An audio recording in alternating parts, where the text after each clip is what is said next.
y en España. Muy bien, vamos a ver si lo hacemos. Bueno, en primer lugar, yo quiero agradecer a José Antonio Martín Pallín su presencia en esta campaña electoral. José Antonio Martín Pallín es una persona de referencia en la lucha por una justicia democrática en nuestro país. Precisamente en el momento en que hemos visto cómo se las gasta la justicia menos democrática, en el caso del juez Garzón, inhabilitando a un juez que solamente ha pretendido memoria, justicia y reparación para las víctimas del franquismo, y además un magistrado, por otra parte, que ha luchado y sigue luchando por la memoria precisamente de las víctimas del franquismo. Recientemente ha escrito un libro sobre la bibliografía de la memoria, que creo que es un libro de referencia para cualquiera de los que seguimos luchando por la memoria de la lucha antifranquista, por la memoria de la República, por la memoria de la democracia. Y hablando de esto, hablando de la memoria de la democracia, habéis visto durante estos días los fastos que se han organizado con la Constitución de Cádiz. Es decir, la misma derecha que nos dice cuando intentamos recordar la República que abrimos heridas, bueno, intentamos recordar cosas que pertenecen a gente que sigue viva. Pues ellos se permiten recordar hace 200 años y no es abrir ninguna herida, ¿no? Y además se permiten recordar hace 200 años de una manera sesgada, porque se identifican con los liberales que entonces promovieron la Constitución frente al absolutismo, cuando ellos, si tienen alguna conexión histórica, es con los absolutistas de entonces, que abortaron la Constitución casi non nata de Cádiz, con los absolutistas que después abortaron la experiencia de la Primera República y con la dictadura que se rebeló contra la Segunda República y animó prácticamente pues la situación de restricción o de negación de las libertades a lo largo de prácticamente 40 años en España. Por lo tanto, tienen una visión parcial de la memoria y tienen también una visión parcial de las víctimas, ¿no? Habéis oído recientemente al Partido Popular, cuando se produjo la declaración del fin de la violencia por parte de ETA, decir que, bueno, el relato tiene que ser el relato de los demócratas, no puede ser el relato de los violentos, y que en todo caso en ese relato tiene que haber memoria, tiene que haber justicia y tiene que haber reparación para las víctimas. Bueno, pues yo al Partido Popular le digo lo mismo. El relato de la República y el relato del franquismo no puede ser el relato de la dictadura, tiene que ser el relato de los demócratas, porque es nuestra tradición, la tradición que nos permitió recuperar las libertades en este país.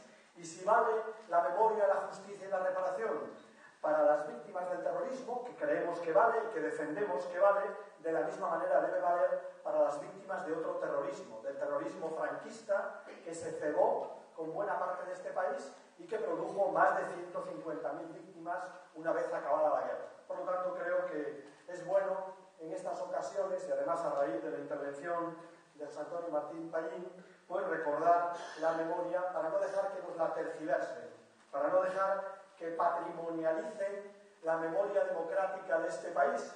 Y la derecha de este país no forma parte de la tradición liberal, por supuesto no forma parte de la tradición republicana, y sí, hasta que no condene claramente el franquismo, forman parte de los herederos de la dictadura que todavía no han condenado y no han reconocido a las víctimas de la dictadura. Creo que eso es importante recordarlo en cualquier campaña electoral y sobre todo en una campaña electoral en la Cuenca del Nalón y en el aniversario de las movilizaciones tan importantes como aquellas que dieron lugar a las primeras luces de lucha social y de recuperación de las libertades en Asturias y en el conjunto de España. Bueno, estamos ya en las últimas horas de la campaña electoral y uno empieza ya, digamos, a tener un cierto mosqueo, a tener bastantes dudas, ¿no? Primero, sabíamos que a esta campaña electoral hemos llegado porque el Partido Popular y el Foro no han llegado a un acuerdo, porque la derecha se ha peleado.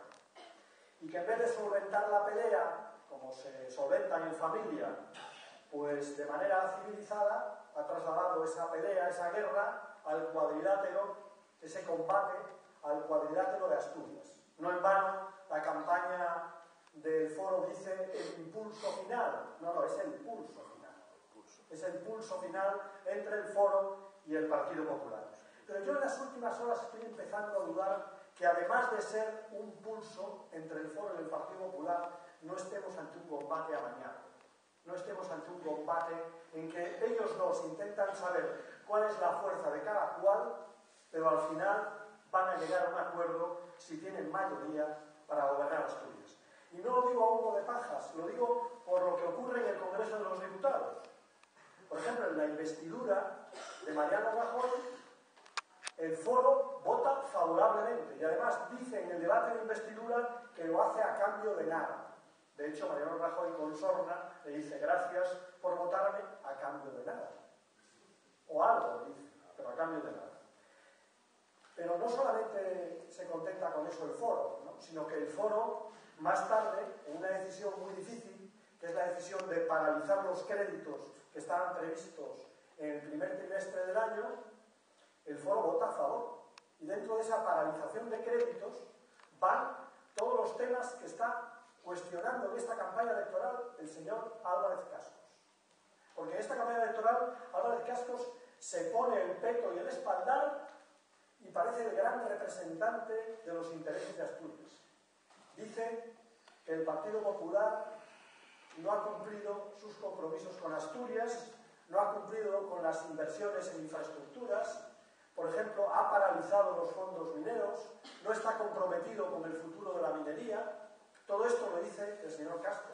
Pero yo quiero recordaros que todo esto que él critica al Partido Popular lo ha votado el foro en el Congreso de los Diputados. Lo han votado en el Congreso de los Diputados. Han votado paralizar las obras ferroviarias y las autovías en Asturias. Han votado acabar con los fondos mineros pendientes. Han votado a favor de todas estas medidas de recortes, yo diría que más que de recortes, de hachazos, que defiende el Partido Popular y que apoya al Partido Popular.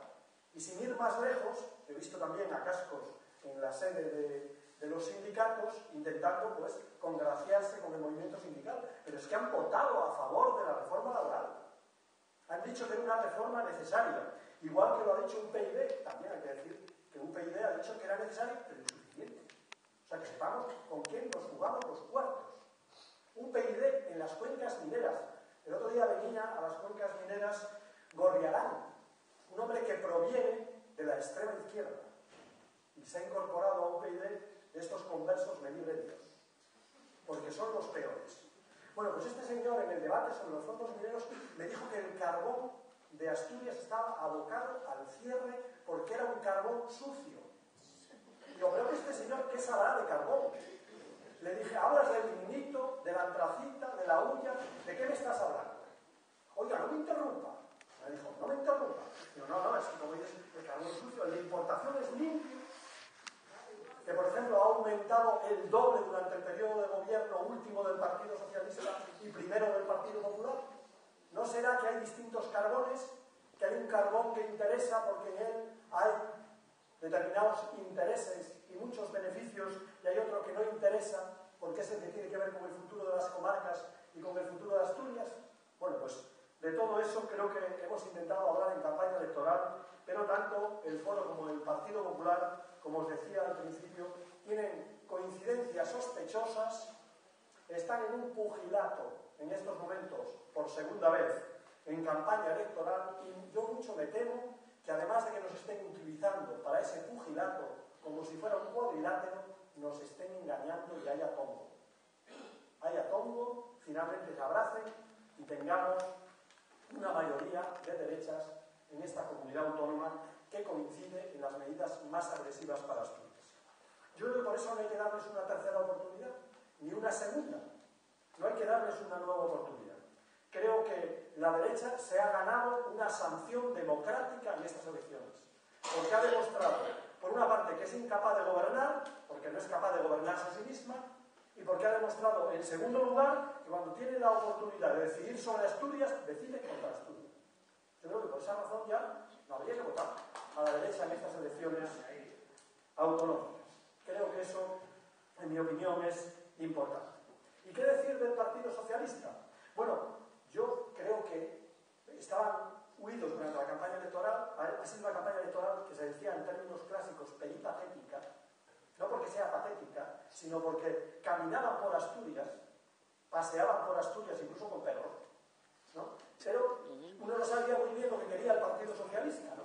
Pero el otro día lo dijo qué es lo que quería el Partido Socialista. Dijo que quería el voto de la derecha sensata y de la izquierda real. Bueno, están tan despistados que no merecen el voto de la izquierda. Una gente que quiere que le vote la derecha y quiere que le vote la izquierda es que no sabe qué piensa hacer. Y como no sabe qué piensa hacer, no hay que tener confianza en ellos. Por lo tanto, no merecen el voto de los asturianos. En nuestro caso, nosotros no vamos a pedir el voto a la derecha. Nunca. No vamos a pedir el voto a la derecha. Ahora, en Asturias, hay yo creo que dos cuestiones esenciales en esta campaña electoral. Dos cuestiones que creo que ya forman parte del final de la campaña electoral. En primer lugar, todo lo que tiene que ver con los recortes. Con los ajustes, con las reformas, con lo que se ha dado en llamar pues la respuesta a la crisis. Y ahí, bueno, pues hay que reprocharle yo creo que al Partido Socialista algo y mucho al Partido Popular.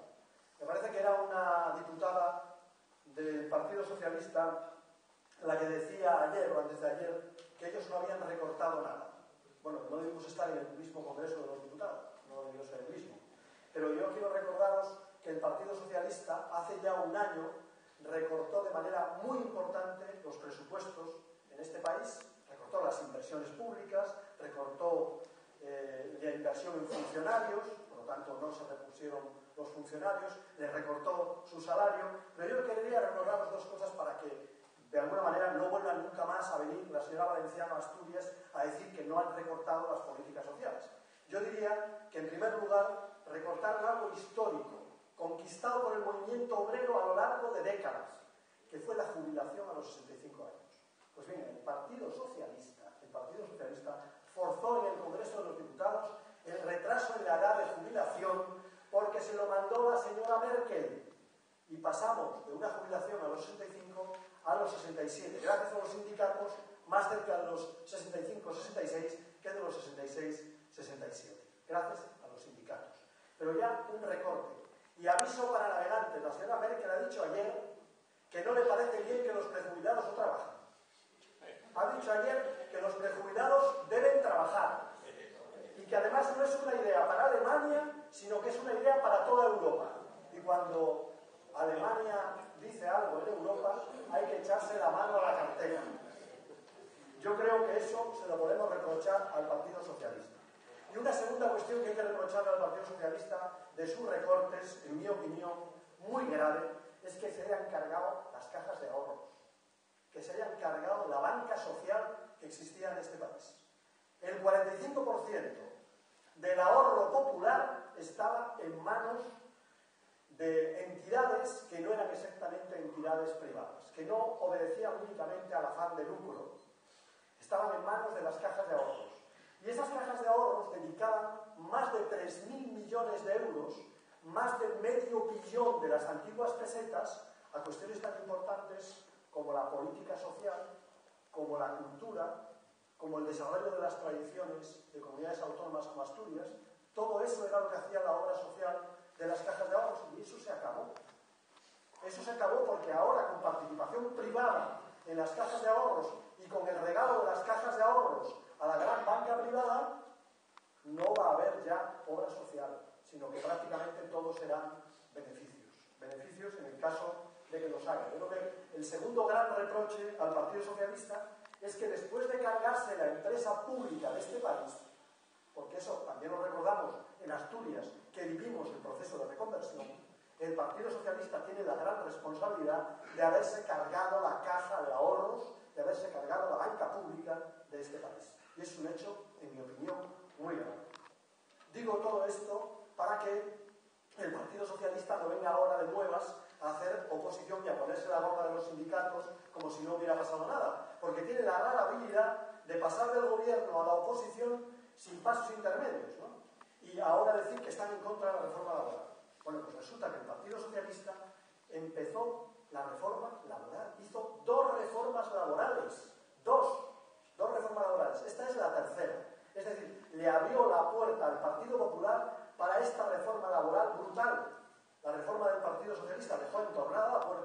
que el Partido Popular le ha dado una patada a la puerta.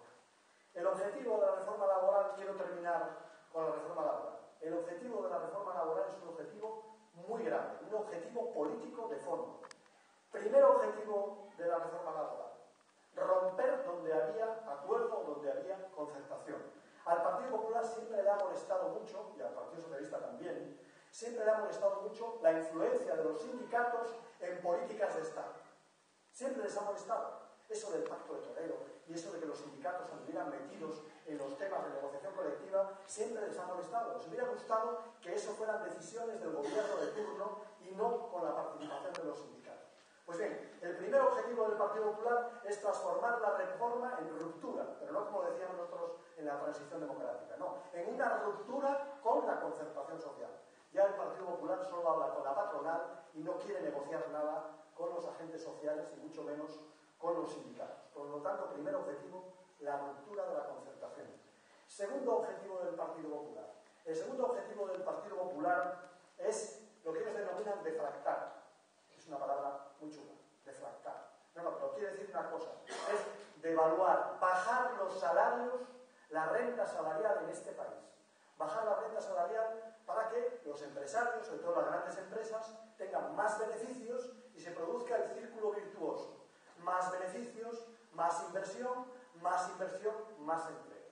Pero lo que no dicen a los ciudadanos es que cuando bajan los salarios, cuando echan a la gente al paro, cuando no sustituyen a los médicos o a las enfermeras o a los enfermeros o a los enseñantes, cuando no hacen eso, la gente no consume.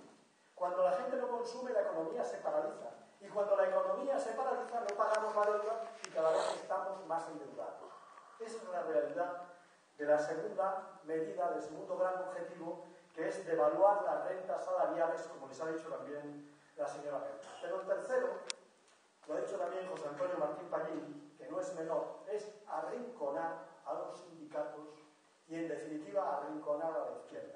El Partido Popular tiene mayoría absoluta, pero no quiere tener oposición. Es lo que le pasa a este tipo de gobiernos. No le pasó a Aznar. A veces eso les lleva a perder la cabeza.